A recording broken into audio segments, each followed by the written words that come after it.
Hello friends, welcome to my channel.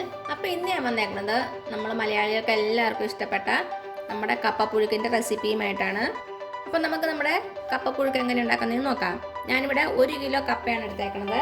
അത് തൊലിയൊക്കെ കളഞ്ഞതിന് ശേഷം ഇങ്ങനെ ചെറുതായിട്ട് കട്ട് ചെയ്ത് ഒരു 2-3 പ്രാവശ്യം കഴുകി എടുത്ത് വെച്ചേക്കുന്ന കപ്പയാണിത്. ഇനി ഇതിലേക്ക് നമുക്ക് നമ്മുടെ കപ്പ വേവാൻ ആവശ്യമായിട്ടുള്ള വെള്ളം ഒഴിച്ചു കൊടുക്കാം. ആവശ്യത്തിന് വെള്ളം ഒഴിച്ചു കൊടുക്കണം.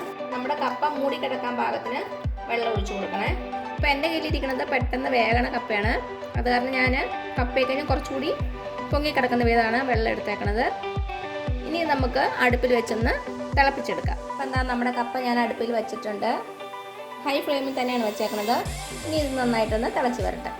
അതുവരെ നമുക്ക് വെയിറ്റ് ചെയ്യാം. ഇപ്പോൾ എന്താ, നമ്മുടെ കപ്പ നന്നായിട്ട് തിളച്ച് വന്നിട്ടുണ്ട്. ഒരു 3-4 മിനിറ്റ് തിളച്ചു. ഇനി നമുക്ക് ഈ വെള്ളം ഒന്ന് ഊറ്റിക്കളയാം. ഇതെന്തിനാന്ന് വെച്ചാൽ നമ്മുടെ കപ്പയിൽ നിറയെ സ്റ്റാർച്ച് ഉണ്ട്, അത് പോകാൻ വേണ്ടിയാണ്. അത് മാത്രമല്ല, ചില കപ്പയ്ക്ക് ചെറുതായിട്ടൊരു കയ്പുണ്ടാവും. അപ്പോൾ ഇങ്ങനെ ഊറ്റണ കാരണം ആ കയ്പും മാറിക്കിട്ടും, അധികമായിട്ടുള്ള സ്റ്റാർച്ചും നമ്മുടെ കപ്പയിൽ നിന്ന് പോയി കിട്ടും. അപ്പോൾ ഞാനിത് ഊറ്റിയെടുത്തിട്ട് വരാവേ. അപ്പം നമ്മുടെ കപ്പയിലെ വെള്ളം ഞാൻ ഊറ്റിയെടുത്തു. ഇനി ഇതിലേക്ക് നമുക്ക് കുറച്ച് വെള്ളം ഒഴിച്ചു കൊടുക്കാം. ഒരു 1.5 കപ്പ് വെള്ളം ഞാൻ ഒഴിക്കുന്നുണ്ടേ. ഇനി നമ്മുടെ കപ്പ നന്നായിട്ടൊന്ന് വെന്ത് വരട്ടെ. ഞാൻ നമ്മുടെ കപ്പ അടച്ചു വെച്ച് കൊടുക്കുവാണ്. ഇടയ്ക്കിടയ്ക്കൊന്ന് ചെക്ക് ചെയ്യണേ വെള്ളം വറ്റുന്നുണ്ടോയെന്ന്. അപ്പം നമ്മുടെ കപ്പ വേവണ സമയം കൊണ്ട് നമുക്കതിൻ്റെ അരപ്പ് തയ്യാറാക്കി എടുക്കാം. അതിന് വേണ്ടി സാധനങ്ങൾ, ഞാനൊരു ചെറിയ തേങ്ങയുടെ അരമുറി തേങ്ങ എടുത്തിട്ടുണ്ട്. കപ്പളവിനാണെങ്കിൽ 1.25 കപ്പോളം എടുത്തോളൂ കേട്ടോ. പിന്നെ വേണ്ടത് 2 ചെറിയ ഉള്ളി, 2 വെളുത്തുള്ളി, പിന്നെ വേണ്ടത് 4 പച്ചമുളക്. മുളകിൻ്റെ അളവ് നിങ്ങളുടെ മുളകിൻ്റെ എരിവിനനുസരിച്ച് എടുത്തോണേ. പിന്നെ 2 തണ്ട് കറിവേപ്പില. ഇനി ഇതിലേക്ക് ഒരു 1/2 ടീസ്പൂൺ മഞ്ഞൾപ്പൊടി ഇട്ട് കൊടുക്കുകയാണ്. പിന്നെ നമ്മുടെ കപ്പയ്ക്ക് ആവശ്യമായിട്ടുള്ള ഉപ്പ്. ഇനി ഒരു മിക്സി ബൗളിലേക്ക് നമുക്കിതെല്ലാം ഇട്ട് കൊടുക്കാം. ആദ്യം നമുക്ക് പച്ചമുളക് ഇട്ട് കൊടുക്കാം. ഒന്ന് കട്ട് ചെയ്തിട്ട് കൊടുത്തോളൂ കേട്ടോ. അതേപോലെ തന്നെ വെളുത്തുള്ളി, ചെറിയ ഉള്ളി, തേങ്ങ.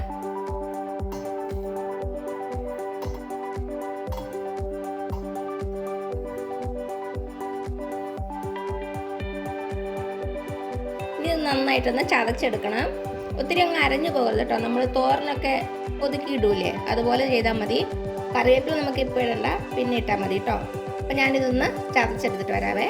അപ്പം എന്താ, നമ്മുടെ അരപ്പ് റെഡി ആയിട്ടുണ്ട്. ഈ ഒരു പരുവത്തിലാണ് നമുക്ക് എടുക്കേണ്ടത്. ഒത്തിരി അങ്ങ് അരഞ്ഞിട്ടുമില്ല, നന്നായിട്ടൊന്ന് ചതഞ്ഞും വന്നിട്ടുണ്ട്.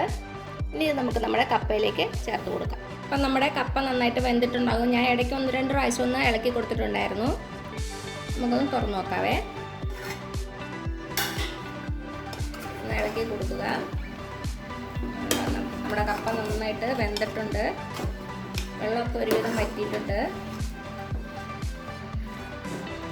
ഇനി ഇതിലേക്ക് നമുക്ക് നമ്മുടെ അരപ്പ് ചേർത്ത് കൊടുക്കാം.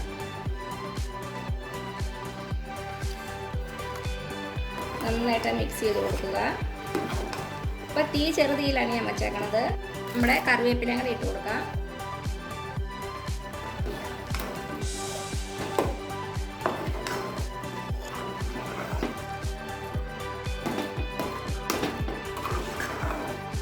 നമ്മുടെ കപ്പയും അരപ്പും എല്ലാം കൂടെ നന്നായിട്ട് യോജിച്ച് വന്നിട്ടുണ്ട്. ഇനി അത് 2 മിനിറ്റ് നമുക്കൊന്ന് അടച്ചു വെച്ച് കൊടുക്കാം.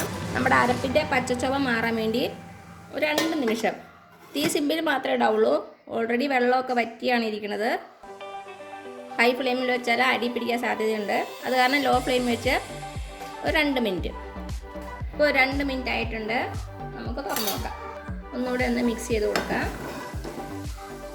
ഇതാ നമ്മുടെ കപ്പപ്പുഴുക്ക് റെഡി ആയിട്ടുണ്ട്. ഇനി ഇതിലേക്ക് നമുക്കൊന്ന് വറുത്തിടാം. അത് ഓപ്ഷണലാണ് കേട്ടോ, നിങ്ങൾക്ക് വേണമെങ്കിൽ മാത്രം മതി. അപ്പം ഞാനൊന്ന് വറുത്തിടാൻ പോവാണ്. ഇനി അത് ചെയ്യാവേ. അപ്പം എന്താ, ഞാനൊരു ചീനച്ചട്ടി വെച്ചിട്ടുണ്ട്. നമുക്കതിലേക്ക് കുറച്ച് വെളിച്ചെണ്ണ ഒഴിച്ചു കൊടുക്കാം. ഒരു 2 ടീസ്പൂൺ മതിയാവും. അപ്പം നമ്മുടെ എണ്ണ ചൂടായിട്ടുണ്ട്. ഇതിലേക്ക് ഒരു 1/2 ടീസ്പൂൺ കടുക് ഇട്ട് കൊടുക്കാം.